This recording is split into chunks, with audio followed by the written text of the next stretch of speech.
Good morning and welcome to Northminster Church Online. My name is Mike and we're so happy that you guys are tuning in with us this morning. Happy Mother's Day to all the moms out there. During this crazy time in our world, we're so thankful for tools like Facebook and our website, northminsterchurch.org, so that we can continue to stream our Sunday morning worship, but also so that we can continue to build community. So one way that we want to build community is through Facebook. So right now, hit the like button on the stream. Comment in the comment section below and let us know you're worshiping, and also hit the share button so your friends can watch this stream. If this is your first time worshiping with us, we'd love to connect with you. There's a digital connect card linked in the comment section below, and also we could send that to your phone. So if you text the word hello, HELLO, to the number 513-436-3098, and I'll put it right here, we'll send you that digital connect card. So we want to continue to build community even though we're not in our physical space. We're excited to worship with you guys this morning on this Mother's Day. Let's get started.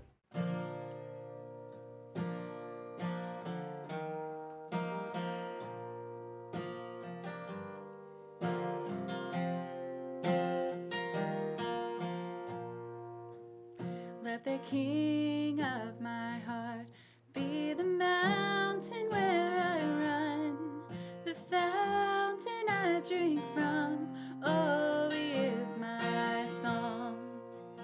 Let the King of my heart be the shadow where I hide, the ransom for my life. Oh, he is my song. You are good, good. Oh, you are good, good. Oh, you are good, good. Oh, you are good, good. Oh, let the King of my heart be the wind inside my sails, the anchor in the waves. Oh, he is my song. Let the King of my heart be the fire inside my veins, the echo of my days. Oh, he is my song. You are good, good. Oh, you are good, good. Oh, you are good, good. Oh, you are good, good. Oh. You're never gonna let me down. You're never gonna let me down. You're never gonna let me down. You're never gonna let me down. You're never gonna let me down. You're never gonna let me down.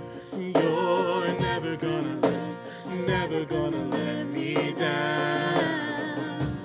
You're never gonna let me down. You are Good, good. Oh, you are good, good. Oh, you are good, good. Oh, you are good, good. Oh, you're never gonna let me down. You're never gonna let me down. You're never gonna let me down. You're never gonna let me down. You are Good, good. Oh, good, good home.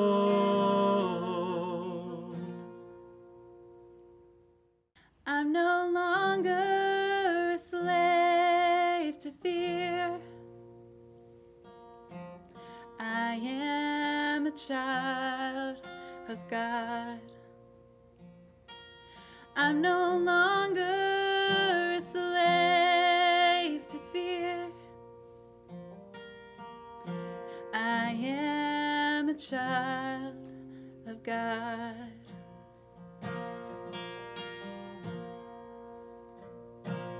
You unravel me with a melody. You surround me with a song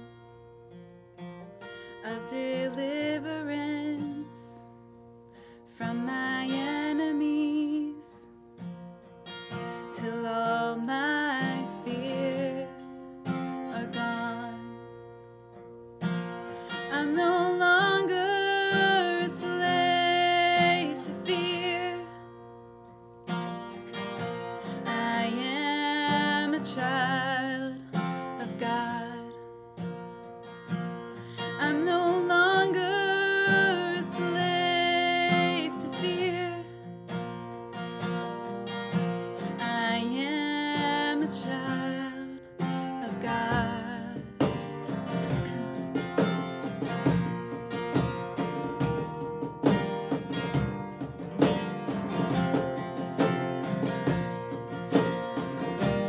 From my mother's womb, you have chosen me. Love has called my name. I've been born again into your family. Your blood flows through my veins. I'm no longer a slave to fear. I am a child of God. I'm no longer a slave to fear. I am a child of God.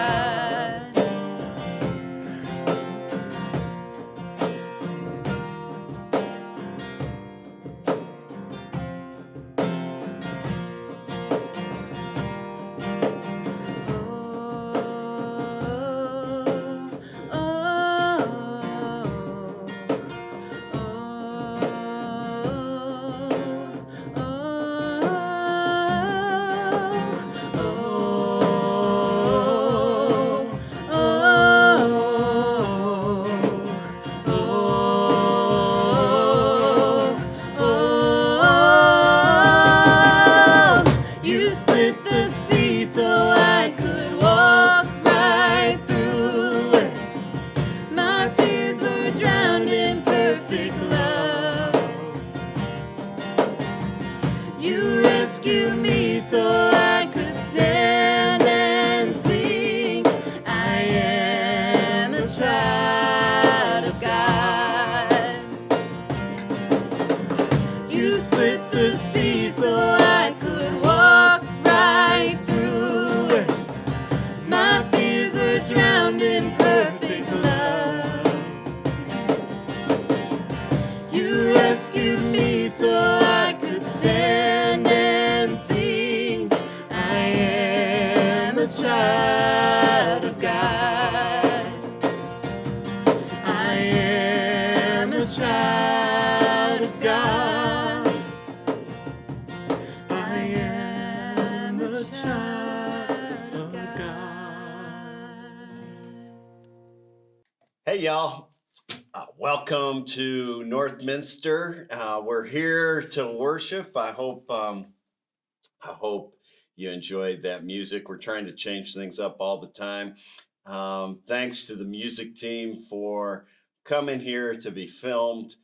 They know now, as I know, it is so different when you're playing to a camera instead of a congregation.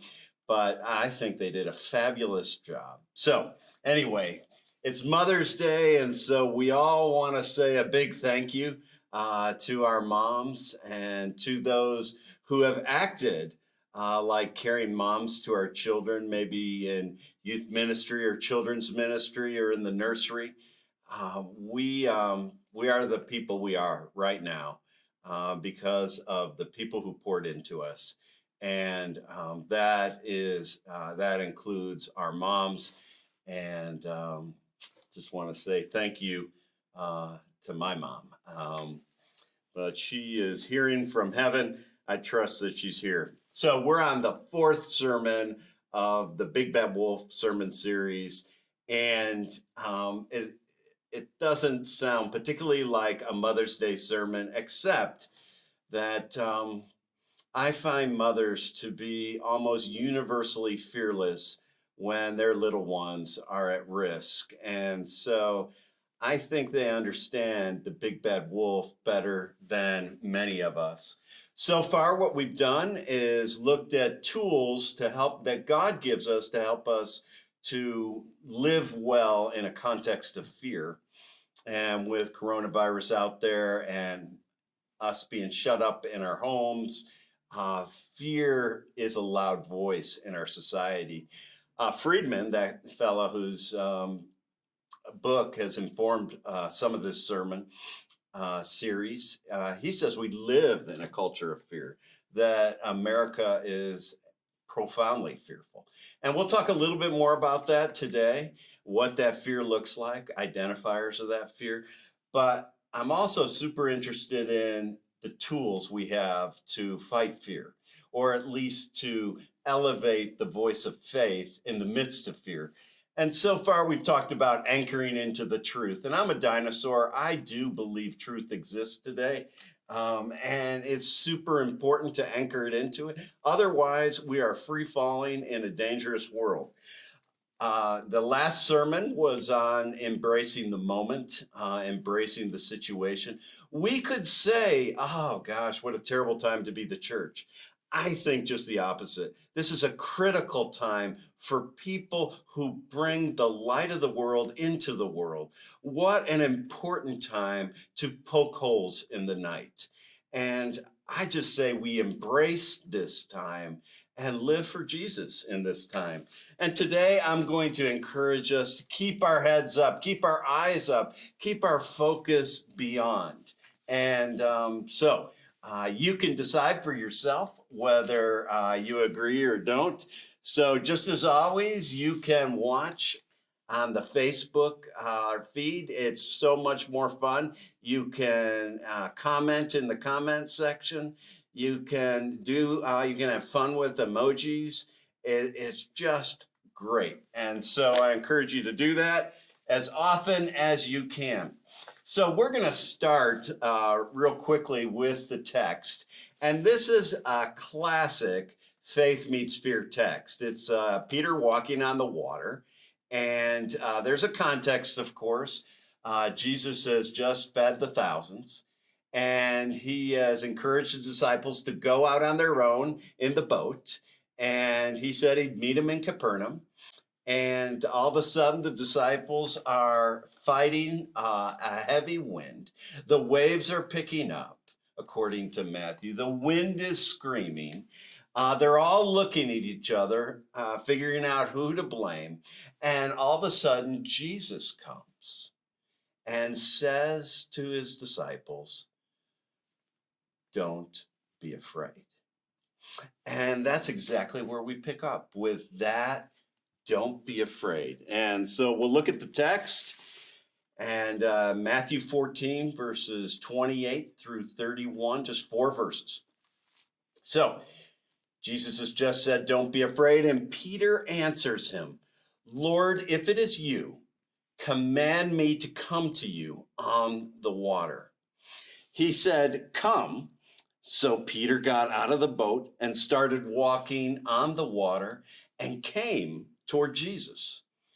But when he noticed the strong wind, he became frightened, and beginning to sink, he cried out, "Lord, save me." Jesus immediately reached out his hand and caught him, saying to him, "You of little faith, why did you doubt?" So I don't know if you're like me, but there's a side of me that wants this to be a responsibility story, a cautionary tale. And so there's a side of me asking, what in the world was Peter thinking when he said, "Lord, if it is you, command me to come out on the water"?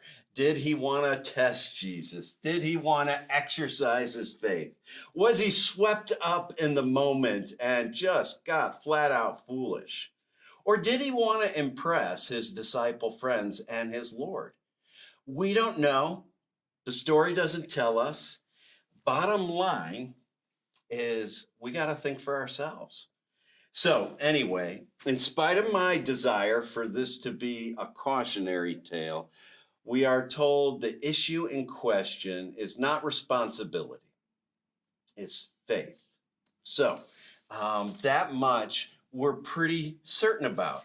But I've found as I've grown older, and I've done it slowly, more slowly than some people want, but I've become more and more impressed with things like responsibility and prudence. And conversely, less and less impressed with things like faith and risk taking. Faith is for the young. For the young. And we kind of say in the back of our minds silently, wait till they get surprised by faith. Wait till they pay the price for faith. And then they'll wise up. Responsibility and prudence truly are good things, God-given virtues, so long as they don't deprive the church of faith. Once they start doing that, they become idols that take our eyes off Jesus. That's, it seems, exactly what we want to do. Become that church that God doesn't need to worry about, because we'll take care of ourselves. We're responsible and we're prudent and we're not going to make stupid mistakes. He doesn't have to worry about us getting out of the boat. But the problem is, faith is the lifeblood of the church. And so this desire to not need God, to just trust in our responsibility, our prudence, is good most of the time, right up until a big storm brews up. And we find out we've only been exercising our responsibility and our prudence and not our faith. And we don't have faith that is strong enough, vital enough for the bigness of the storm. And then we start to look at the wind and the waves. And then we find out we're more than a little afraid. And this fear leads us to trust in our instincts. And so we go to fight or flight or paralysis, but not to Jesus, not to faith. So every pastor has stories that he or she thinks are worthy of repetition. So you can roll your eyes now. Oh, God, he's going to tell that story again. And I want to tell you my favorite children's church story. And I am not the most detail-oriented, structured, organized person in the world, and don't quite look very adult-like when you look at my desk. But even I really like responsibility. I don't know about prudence, but I like responsibility. So I was doing a children's sermon at this church that God called us to plant. Connie and I and the kids kind of planted it with some folks that became incredible friends. And this is one of those things, you know, when you leave a church, they sometimes do a roast in your name. And I gave them tons of roasting material. This is one of them. We had a children's sermon, as many Presbyterian churches do. Not so many church plants, but I was scared to be fully church planty, fully modern. And so we did this children's sermon, and it was this exact story, Peter walking on the water. And I asked them what it would be like if they were walking on the water and started to sink. Would their parents do what Jesus did? Would their parents save them? And all the right answers were forthcoming. I mean, my mom wouldn't care how deep it was. She would dive right in and save me. And another one said, my dad really can swim a long way, like 5 laps of the pool. He wouldn't hesitate. And so we went through about 4 or 5 of those answers, and it was going incredibly well, given that I asked a question, which is something you should never do in a children's sermon. But then my daughter, rather than answering from a seated position, actually stands up, puts out her chest, puts her shoulders back, and says, my dad would say, suck it up. Golly. Oh, what I give now if I taught my girl to say, my dad would jump in and remind me to look for Jesus. That's this sermon. It's the Look for Jesus sermon. I have regrets about that. I don't mind suck it up, but it's pretty, I don't know. Sounds pretty proud of ourselves when we can do that. So anyway, I don't want us to suck it up right now. I want us to look for Jesus. So we're looking at Peter walking on the water and trying to learn from Peter's walking on the water experience. And I'll agree, we can learn a lot about life from within the boat. But one thing you can't learn about life from within the boat is faith. To learn about faith, you have to get out. You have to get in the wind. You have to get on the waves.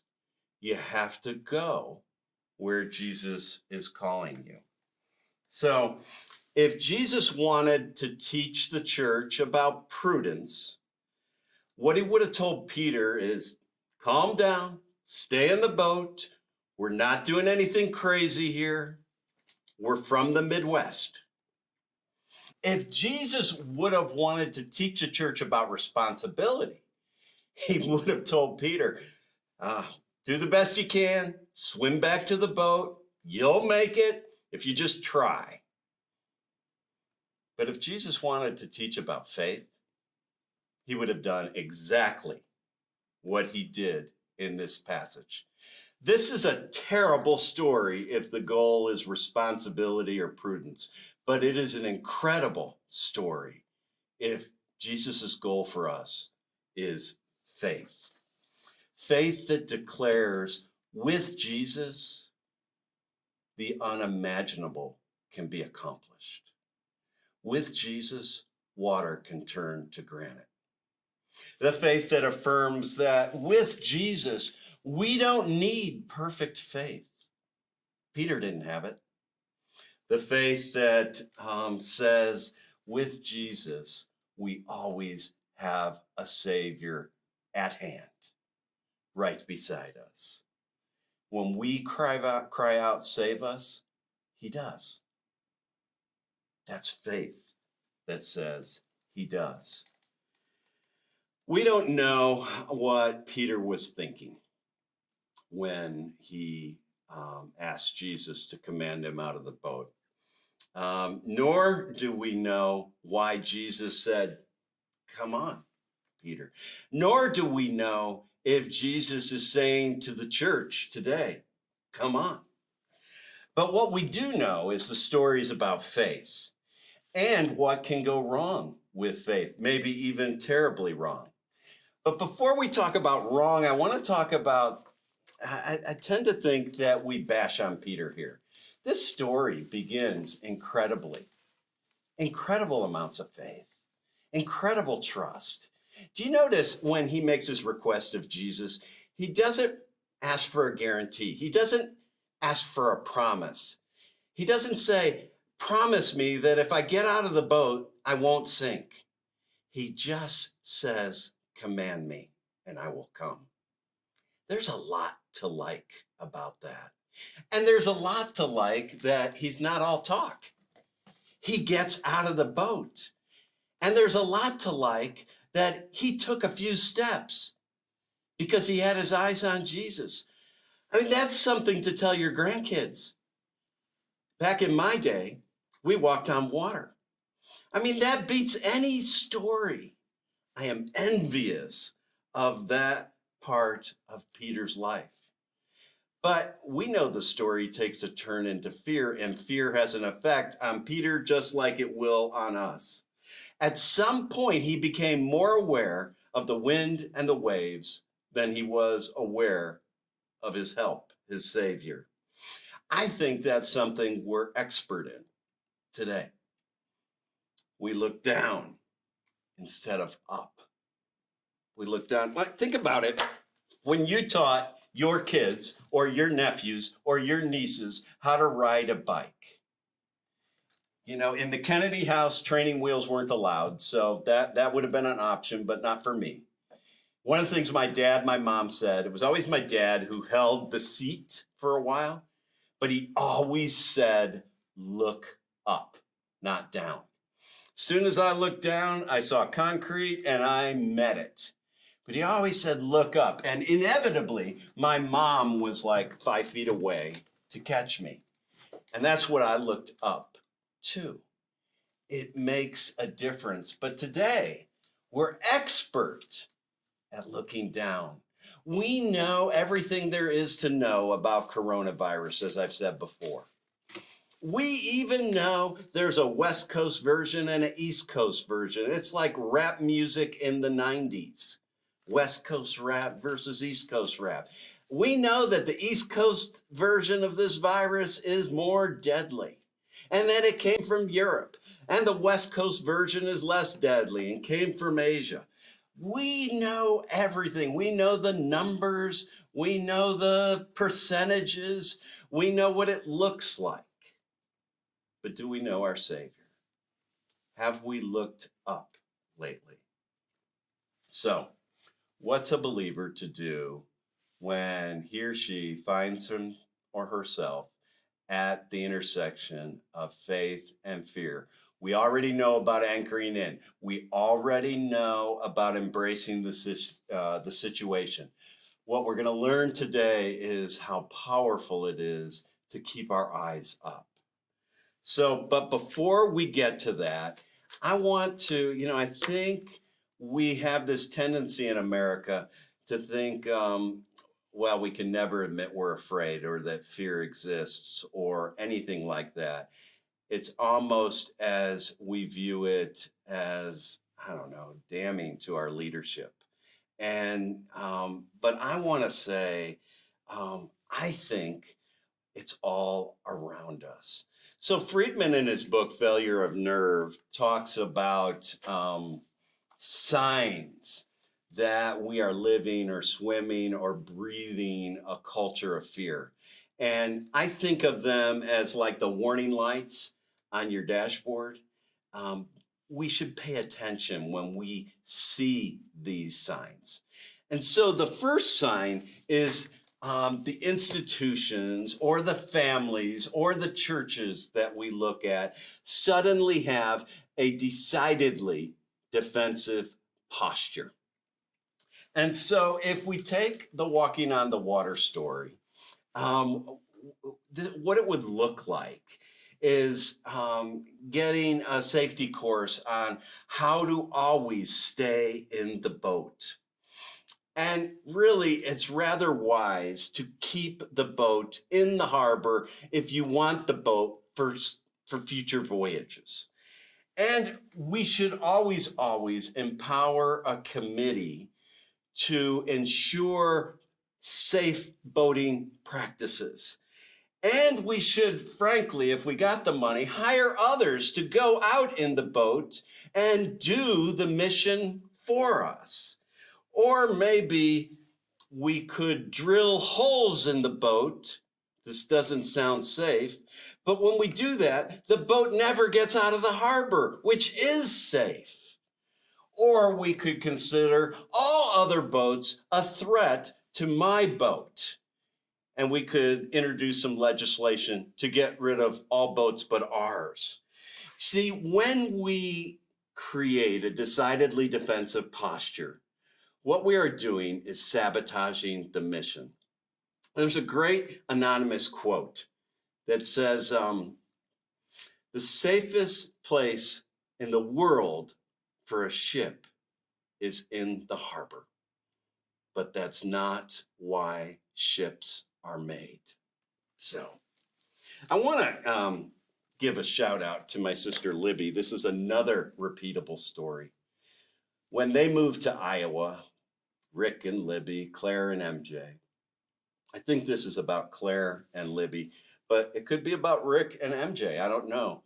They took communion at their church in Seattle. It was always in tincture. So you rip off some bread. But this time at this church, you had little pieces of bread in perfect cubes and little cups. And Claire was confused about what to do. And she said, do I only get one? And this is great. I love the theology of Libby Kennedy. Hanaway. Sorry, Rick. She said, Claire, there's always enough. See, when we get this defensive posture, we start thinking there's never enough. And we start hoarding. We start taking care of ourselves. Can you see how that just kills mission? Anyway, there's a second thing. Got to speed up. There is in culture where fear pervades a strange thirst for certainty. We don't want to take risks. We want to find out everything there is to know about this boat. What is its construction? Did that company that constructed it use the best practices? Are they the best boat rights or whatever you call them, shipbuilders in the Galilean region? We want to know everything there is to know about water, about floating, about swimming, about weather systems. We want to know the European model for the next 100 days. We want to know everything there is to know before we even step on the boat. We'll pay the Sea of Galilee fishing consultants $100,000 to get advice on how to survive a boat. Do you see how this thirst for certainty just sabotages momentum? I mean, we can't even take the first step. And with everything there is to know out there on the internet, you can never know everything there is to know.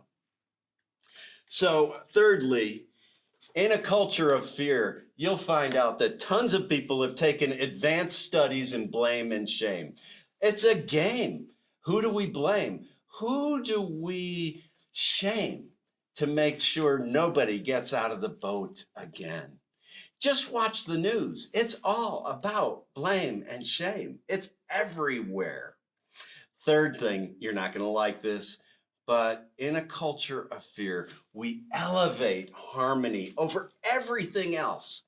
So I love harmony, but not over, say, things like faithfulness or justice.